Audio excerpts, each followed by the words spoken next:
जिद्द आणि चिकाटी असली की यशाचे शिखर गाठता येते हे ठाण्याच्या प्रशांत भोजने या तरुणानं सिद्ध करून दाखवलंय।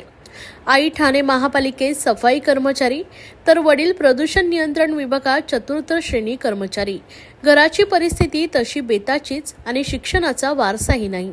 अशा परिस्थितीत त्याने 6 वर्ष मेहनत घेत यूपीएससी परीक्षा उत्तीर्ण केली आहे। खारटन रोड परिसरात राहणाऱ्या प्रशांतनं IT इंजिनियरची पदवी मिळवली, पण इंजिनियर बनण्यापेक्षा सरकारी अधिकारी बनण्याचं स्वप्न प्रशांतनं पाहिलं।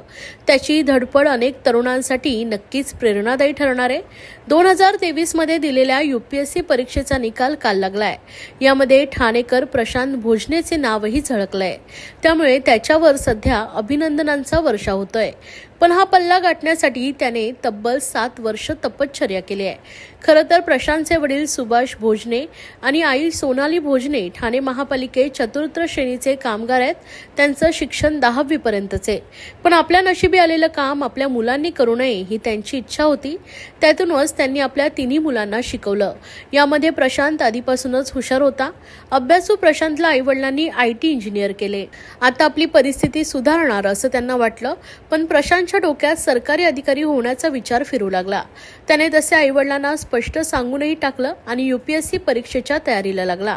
हे कोणते नवीन खूळ असा प्रश्न साहजिकच त्यांच्या पालकांना पडला, पण मुलाच्या हट्टासमोर त्यांचे काही चाललं नाही। 2016 साली प्रशांत भोजने यूपीएससी अभ्यासासाठी पुण्याच्या बार्टी येथे दाखल झाला। वर्षभरानंतर तो दिल्ली शिक्षणासाठी गेला। दिवसाचे 10 ते 12 तास अभ्यास करूनही त्याला मात्र यश मिळत नव्हतं। वर्षामागून वर्ष सरत होते। त्याच्या जोडीचे सर्व मित्र चांगल्या पगाराच्या नोकरीवर लागून स्थिरही झाले। एके दिवशी आईवडिलांनीच पुरे आता असं म्हणत परत येण्यास सांगितलं, पण प्रशांत मागे हटला नाही। त्याने अभ्यास आणि प्रयत्न सुरूच ठेवले। या प्रयत्नांना अखेर यश आलं असून तो यूपीएससी परीक्षेत उत्तीर्ण झालाय। काल यूपीएससी परीक्षेचा निकाल लागल्यानंतर प्रशांत भोजने याचं खारटन रोड परिसरात भव्य असं स्वागत करण्यात आलं व मिरवणूक काढण्यात आली। यावेळी राष्ट्रवादी काँग्रेस शरदचंद्र पवार पक्षाचे राष्ट्रीय सरचिटणीस आमदार डॉक्टर जितेंद्र आव्हाड यांनी प्रशांतची भेट घेऊन त्याचं कौतुक केलं। स्थानिक नागरिकांनी काढलेल्या मिरवणुकीत सहभागी होऊन त्याचा सत्कारही केला। यावेळी शहराध्यक्ष सुहास देसाई तसेच प्रशांतचे आई वडील देखील उपस्थित होते।